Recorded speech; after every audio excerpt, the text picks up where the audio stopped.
My name's John Lindsay. I'm a technical advisor on the Workforce Connections project here at FHI 360.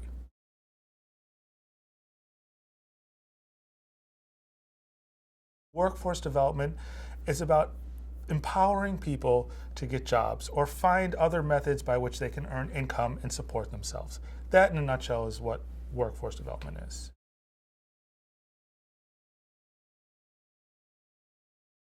Workforce development is especially important for young people. It's not always apparent, but young people are often forced out of the labor market for a number of reasons. It's a very tough competition in a lot of places.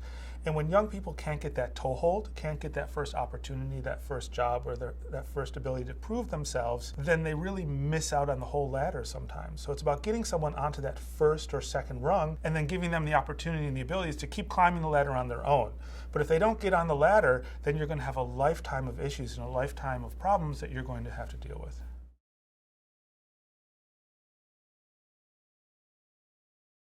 Young people face a lot of employment challenges. Much of it is context specific. You know, a young person, even in one location, will face very different challenges from another young person.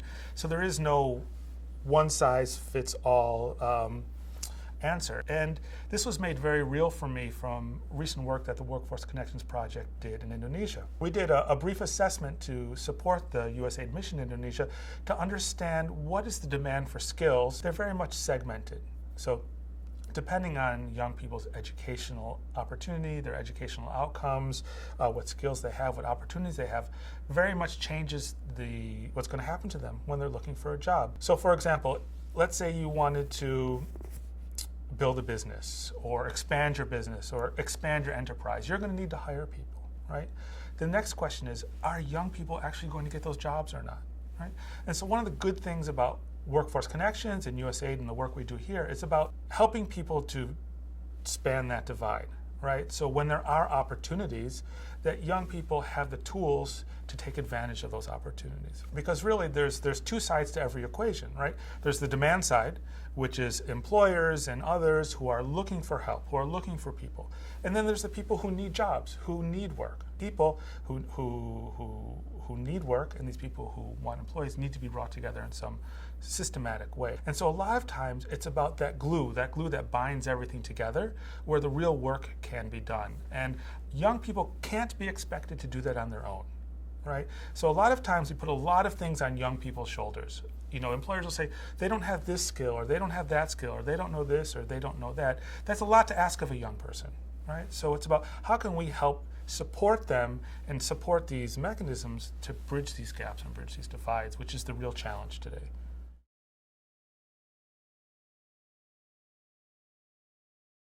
Employers have expectations. The expectations of employers are responding to the demands of whatever service they're providing or whatever product they're making. So you have to understand that end market for their product or their service, because that drives their need for skills. That needs to be met with skills training, skills delivery, education on the other side. So you've got employers looking at what they're doing, what they're producing, and who they're doing it for. And then you've got education and training institutions looking at young people, what's our curriculum, what skills are we developing? And they're both doing a lot of work. So the real challenge is how can Workforce Connections help them meet in the middle? And this is where we have these translation mechanisms that we like to exist but don't exist in most labor markets, right? So if you just take an employer and you start talking to them about curriculum, they're not going to understand it. They're not even going to want to be involved. Like, we're a business. We do X, Y, and Z. We don't write curriculum. But then if you talk to an educator, there are things they understand, but they have no idea what the end markets are for these products, right? And so a lot of the work that we're doing right now with Workforce Connections, with our community of practice, with USAID, with different stakeholders is, what about these pieces in the middle? This missing piece in the middle that helps translate the need from employers and the ability of education and training so that they meet and they can speak to each other. Because right now they don't speak to each other very well, even though they want to. It's just they're speaking different languages. So what is that translation mechanism in the middle?